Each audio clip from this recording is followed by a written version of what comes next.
मलीना जी, स्वागत है आपका। हेलो मैम, नमस्कार। जी नमस्कार।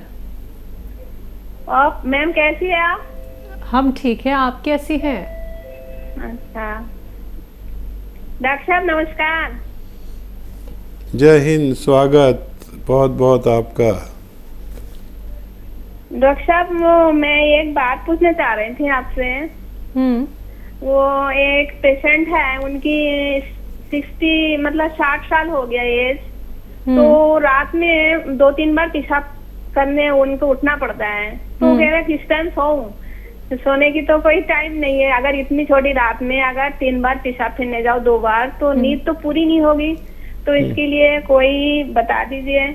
और गर्दन की दर्द के लिए डॉक्टर साहब वो जैसे 2 एक्सरसाइज तो बताया आपने, वो तो ठीक है, मगर जो लेटने के जो तरीका है ना, वो करने के बाद गर्दन में दर्द होती है। तो गर्दन की दर्द छोड़, मतलब वो जो लेटने की जो वो छोड़ दूं, झंझनाट तो मेरे खत्म हो गया बिल्कुल ही। ठीक है, ठीक है। और तीसरी बात है डॉक्टर साहब, आपने कहा कभी आराम हो तो बैक कल जरूर करना। तो आज तो मेरी आवाज भी बहुत सारी टीवी में लोग सुन रहे होंगे, आप भी। तो मेरे तरफ से मैं खुश हूँ, मुझे बहुत कुछ आराम मिला डॉक्टर साहब। 1 नंबर तो गोंसिया खा के दर्द कम हो गया, हस्बैंड भी की कम हो गया। दूसरी बात है, एलर्जी के लिए मैंने किसी को दवाई, आपकी जो दवाई, उन्होंने पहले एलोपैथी दवाई खाकर कुछ कम कर लिया। उसके बाद उस पैसे की परेशानी की वजह से उन्होंने वो दवाई छोड़ दिया। फिर हमने कहा जो ये डॉक्टर साहब जो दवाई बता रहे हैं मैं बताऊंगी वो खाओ। खाने की सोडा, आलसी भून के पाउडर बनाना और जैतून की नमक, ये उन्होंने 1-1.5 साल चलाया, जब जाके ये खत्म हो गया डॉक्टर साहब। मगर मैंने अब भी उनको यही चलाऊं, खाने के सोडा और जैतून की नमक और आलसी भून के जो पाउडर, ये अभी चलाना चाहिए डॉक्टर साहब। और ये खाने के सोडा और जो जैतून की नमक, आलसी की पाउडर, एक मैं ही अगर खाऊं या घर की कोई और भी खाए तो इसमें नुकसान तो नहीं है डॉक्टर साहब? ये बता दीजिए। मैं खुश हूँ और मैं सबको सुना दिया आज। ये सब आप लोग थोड़ा सा सहम कर लीजिए तो ये आराम जरूर मिलेगी, मगर जल्दी ना करें। सबको सभी बीमारी के आराम मिल जाएगी, डॉक्टर सुलेमान की दवाई से ही आराम मिलेगी। आपसे बात आप हो गई। बता दीजिए डॉक्टर साहब। हाँ मलीना जी, आपसे बात हो गई और आप बहुत कोशिश करती हैं कि लोगों को फ़ायदा पहुंच जाए, और इसीलिए भगवान ने आपको फ़ायदा दिया। आप बहुत भोली भाली महिला हैं।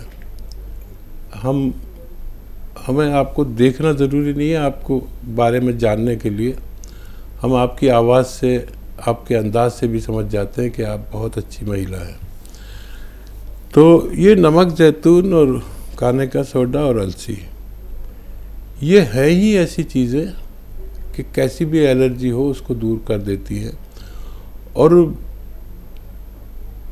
ये आप भी ले सकते हैं, बगैर रोक के भी ले सकते हैं, और कोई भी ले सकता है। मैं बल्कि कहता हूँ, मैं कभी किसी से किसी दवा की सिफारिश नहीं करता। मैं तो दवा से को मना करता हूँ। लेकिन ये नमक, जैतून, खाने का सोडा और अलसी को मैं खुद कहता हूँ कि अगर आपको हमारे इस माहौल, जो हमारा नकली का माहौल और दवाइयों का, तेज़ दवाइयों के नुकसानात का माहौल से निकलना है, और आप ही चाहते हैं कि आप जो नकली और मिलावटी खा रहे हैं सब कुछ, इसका आप पर असर ही ना हो, तो नमक, जैतून और खाने का सोडा खाइए, अलसी भी खाइए।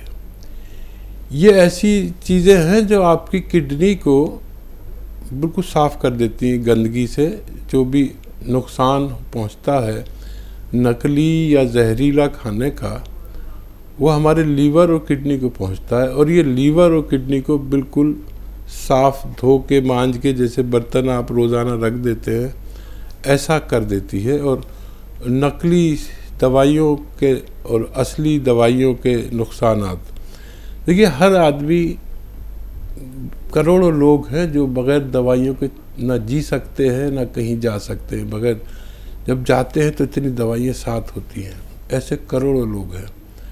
और उन दवाओं के नुकसानात भी हैं। कोई ब्लड प्रेशर की दवा खा रहा है तो कोई डायबिटीज़ की दवा खा रहा है, इसके नुकसानात बहुत होते हैं, बज़ाहिर फ़ायदा होता है। तो अगर 1 या 2 खुराक ये खा लिया करें, नमक जैतून खाने का, सोडा, अलसी का, तो तमाम नुकसानात आपके बॉडी से बाहर चले जाते हैं। ज़रूर खाया करिए, रोगी भी खाएं, निरोगी भी इसको इस्तेमाल कर सकते हैं। जी, यूरिन के लिए रात में जाना पड़ता है एक पेशेंट को। जी, एक सवाल रह जाता, आपने याद दिला दिया। देखिए, अलसी 3-4 चुटकी अलसी और 3-4 चुटकी ये लाजवंती, 3-4 चुटकी अलसी, 3-4 चुटकी लाजवंती और बस एक चुटकी याद रखें, गलती मत करना, बस एक चुटकी गोंद चिलगोज़ा, एक चुटकी। ये एक खुराक दिन भर में खा लिया करिए, रात को खा लिया करिए। आपको बार बार पेशाब आने से राहत मिलना मुमकिन है।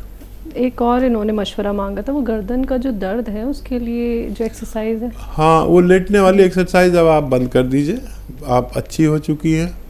ये एक्सरसाइज बहुत कीमती है, ये लोगों को बताया भी करिए। इस एक्सरसाइज को जितना बढ़ा सकते हैं बढ़ा दीजिए, क्योंकि एक फिजियोथेरेपिस्ट हमारे घर आता है या हम जाते हैं तो 1500 रुपये ले लेता है। ये एक्सरसाइज सबसे अच्छी फिजियोथेरेपी है गर्दन के लिए, ये मेरा अपना मानना है। आप भी इसको ज़रूर मानेंगे कि ये बहुत अच्छी एक्सरसाइज है। आप इसे लोगों को सिखाया करिए। जी।